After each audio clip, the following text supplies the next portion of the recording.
影子，去把它解决了。住手！来人呐！住手！这种实力也敢如此嚣张？这回你死定了！连一个臭小子都对付不了。小子，你想找死吗？但对付你的话，一招足矣，化州剑诀。小子，你隐藏的可真深呢，比你们是一伙的吗？ Kembali lagi, seperti biasa Mimin selalu mendoakan kalian semoga selalu dalam keadaan sehat dan dalam kondisi terbaik. Di video kali ini Mimin akan menceritakan sebuah donghua series dari Wang Jian Wang Juo. Tak berlama-lama, langsung aja kita masuk ke isi ceritanya.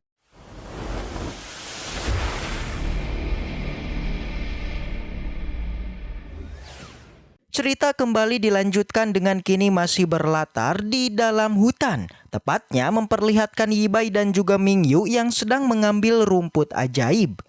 Di sana seperti diketahui muncul seekor burung elang emas yang melaporkan situasi di hutan ini. Burung itu bilang kalau di hutan sudah kedatangan tamu dari ras manusia dan juga ras serigala. Dan untuk tujuan kedatangan kelompok manusia untuk mencari seorang tuan putri. Sedangkan kelompok serigala sedang bersembunyi di dekat mereka. Dari sini, Yibai pun mulai tertarik dan mulai mengira mengenai identitas Mingyu yang tidak sederhana. Setelah mengetahui itu, Yibai kemudian menanyakan apakah Mingyu saat ini ada yang mengikutinya. Sontak ia pun menjadi terkejut tidak menyangka kalau Yibai mengetahuinya. Dan ia pun menanyakan dari manakah dia mengetahuinya. Dengan santuy Yibai menjawab jika semua informasinya sudah ia dapatkan dari Xiao Jin alias burung elang emas. Karena seperti itu, Yibai kemudian menanyakan mengenai identitas mereka apakah teman ataukah musuh. Di mana jika itu teman maka Yibai tidak akan menyakitinya, tapi jika musuh maka Mingyu harus segera pergi dan dirinya akan mencoba untuk menahannya. Langsung aja Mingyu pun meminta Yibai agar menahannya sebentar. Alhasil Yibai pun setuju dan dia kemudian menyuruh Dabai agar segera pergi untuk menekan mereka supaya tidak mendekat ke tempat ini. Melihat semua keanehan dari Yibai membuat Mingyu sedikit penasaran siapakah Yibai sebenarnya, apakah dia memiliki kekuatan yang bisa menjinakkan hewan. Namun pernyataannya salah karena dirinya tidak memiliki kekuatan semacam itu. Dan adapun Yibai yang mampu berteman dengan semua hewan itu karena dirinya sudah bermain bersama mereka sedari kecil. Mendengar semua itu, Mingyu pun menjadi iri dan kini memintanya untuk menjadi temannya juga. Kan tetapi Yibai nampak menolaknya. Hal itu karena ia teringat perkataan gurunya yang pernah bilang semakin cantik seorang wanita, maka akan semakin banyak pula masalah yang ditimbulkan. Artinya, demi untuk menghindari masalah, Yibai lebih baik tidak berteman dengan Mingyu. Tapi meski begitu, karena dirinya akan turun gunung, maka Yibai pun berjanji untuk mengajak Mingyu berkeliling di hutan ini. Lagi-lagi, Mingyu ini masih penasaran dengan jawaban Yibai, apakah dia mau berteman dengan dirinya. Sontak melihat itu, Yibai sedikit kaget pasalnya dia terkejut ketika melihat wanita marah yang seperti Xiao Huo alias seekor harimau. Mendengar itu, Mingyu sedikit kesal karena sudah disamakan dengan seekor harimau.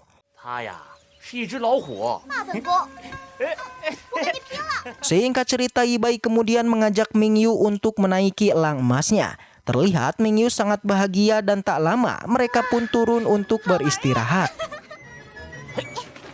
Selagi Yibai mengambil air, di sana Mingyu sangat ingin hidup bersama Xiaobai di dalam hutan ini. Hal itu ia perkirakan jika keputusan tersebut merupakan yang terbaik baginya. Pada saat ini mereka pun berbincang tipis hingga Yibai pun menanyakan kenapa Mingyu malah memanggilnya Xiaobai bukan Yibai. Ternyata alasannya karena Mingyu sangatlah suka dengan nama Xiaobai, jadi mulai saat ini dirinya akan memanggil Yibai dengan sebutan Xiaobai. Alhasil karena seperti itu maka tak ada bisa yang dilakukannya selain menuruti Mingyu. Selain perbincangan itu, Yibai merasa kalau kekuatan Mingyu akan segera menerobos ke tahap tengah tingkat 5. Jadi Yibai berpesan untuk terus melakukan pelatihan agar segera menerobos. 糟了，大白有危险！ Di sela perbincangan mereka, tiba-tiba Elang Emas melaporkan kalau saat ini Dabai sedang dalam masalah. Tak basa-basi, Yibai segera bangkit dan bergerak menaiki Elang Emas untuk menuju ke tempat Dabai.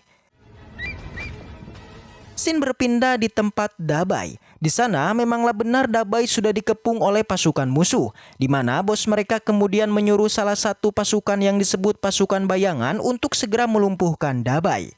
Beruntung di saat yang sama datanglah Yibai berteriak agar menghentikan serangannya.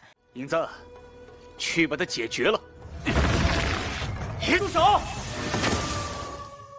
Sang pangeran yang melihat kedatangannya jelas menjadi sangat kesal pasalnya sosok yang dicintainya ternyata berpegangan tangan dengan seorang pemuda. Langsung aja Mingyu pun menghentikan serangan tersebut dan alhasil sang pangeran pun menurutinya. Diketahui pangeran ini bernama Tuoba Yingyong yang kini langsung berlutut di hadapan Tuan Putri. Dari samping, Yibai pun merasa panik terhadap Dabai yang tengah terluka. Dan dia kemudian memberikan sebuah cairan spiritual yang itu membuatnya pun seketika sembuh total. Melihat keajaiban seperti ini, Tuoba pun menjadi penasaran siapakah Yibai sebenarnya. Kenapa dia bisa memiliki cairan ajaib seperti itu. Dari sini, Mingyu menyuruh semuanya agar tidak lagi menyakiti Dabai dan dia akanlah kembali bersama mereka. Tentu Yibai pun menjadi terkejut karena Mingyu ini akanlah benar-benar pergi. Dan sebelum pergi, Mingyu meminta Yibai agar memaafkan pasukannya karena telah melukai Dabai.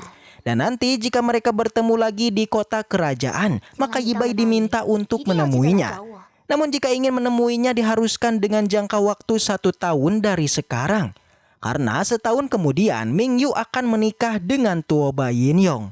Ternyata pernikahan mereka merupakan perjodohan antara kedua belah keluarga.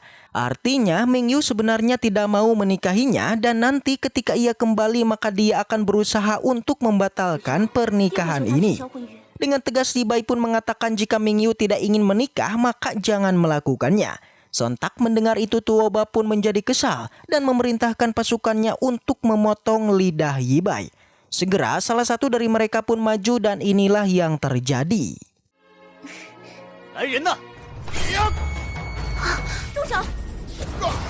Di sana serangan tersebut dihentikan oleh Mingyu dengan menyuruhnya untuk berhenti. Di sana perdebatan pun sempat terjadi antara Tuoba yang meremehkan Yibai kalau dia tidak pantas hanya sekedar berteman dengan Mingyu yang merupakan seorang putri dari dinasti Jiang. Mendengar itu, Mingyu pun menjadi kesal menyuruhnya untuklah diam. Tapi Yibai ini tidaklah gentar yang bahkan dia terus membela keinginan Mingyu yang tidak ingin menikahinya.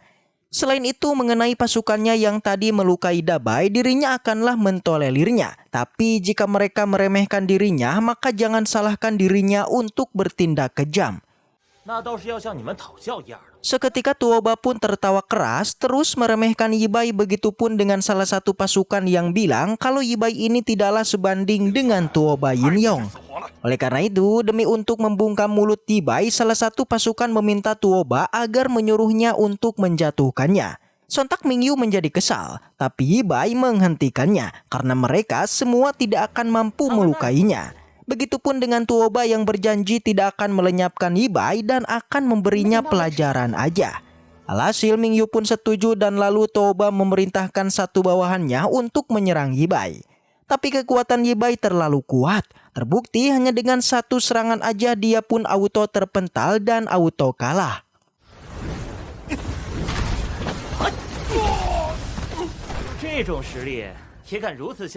Melihat ini, Tuoba menjadi terkejut. Dia bertanya-tanya bagaimana bisa Yibai mampu mengalahkan praktisi alam pedang di tingkat 4. Namun meski begitu, Tuoba kemudian menyuruh prajuritnya lagi untuk menyerangnya bersama-sama. Di saat pertarungan sedang terjadi, kita kemudian diperlihatkan adanya kelompok serigala yang dipimpin oleh sang pangeran serigala sedang mematai pertarungan ini. Mereka merasa senang karena kelompok manusia ini sedang melakukan pertarungan. Dan kini mereka hanya menunggu ketika kedua belah pihak sudah kelelahan dan dari situlah mereka akan bertindak.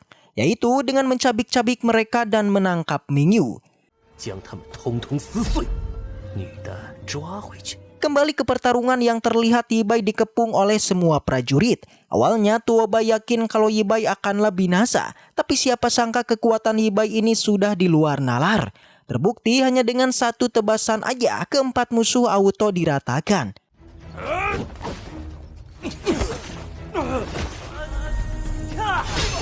连一个臭小子都对付不了。 Melihat ini, Mingyu pun tertawa tipis dan lalu memerintahkan semuanya untuk segera pergi. Namun Yibai menghentikannya dan menunjuk salah satu dari mereka, yaitu pasukan bayangan, untuk tidak boleh pergi. Karena merekalah yang sudah melukai Dabai, jadi para pasukan bayangan ini diminta untuk meminta maaf kepada Dabai. 小子，你想找死吗？ Dari sini, Mingyu menjadi panik mencoba menjelaskan kekuatan pasukan bayangan yang sudah berada di alam pedang tingkat 6. Namun Yibai tetaplah kekeh memaksa mereka untuk meminta maaf. Alhasil karena seperti itu maka dengan perasaan senang Tuoba pun menyuruh pasukan bayangan untuklah bertindak. Di mana dengan tegas pasukan bayangan ini menolak untuk meminta maaf. Alhasil karena seperti itu maka Yibai pun bilang kalau dirinya akanlah meratakan semua pasukan musuh dengan hanya satu serangan aja. Mendengar itu pasukan bayangan ini menjadi marah dan langsung aja mengeluarkan kekuatannya untuk melakukan pertarungan. Lagi-lagi kita pun diperlihatkan kekuatan sebenarnya dari Yibai yang mampu mementalkan pedang dari pasukan bayangan ini.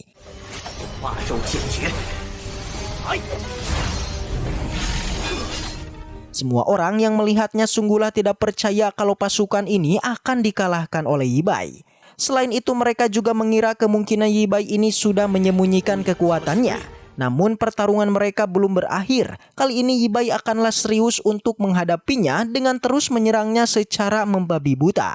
Kemudian sebelum mengakhirinya, Yibai meminta lagi kepadanya untuk meminta maaf kepada Dabai. Namun pasukan bayangan ini terus menolaknya. Alhasil pertarungan kembali dilanjutkan hingga akhirnya Yibai pun berhasil mengalahkannya.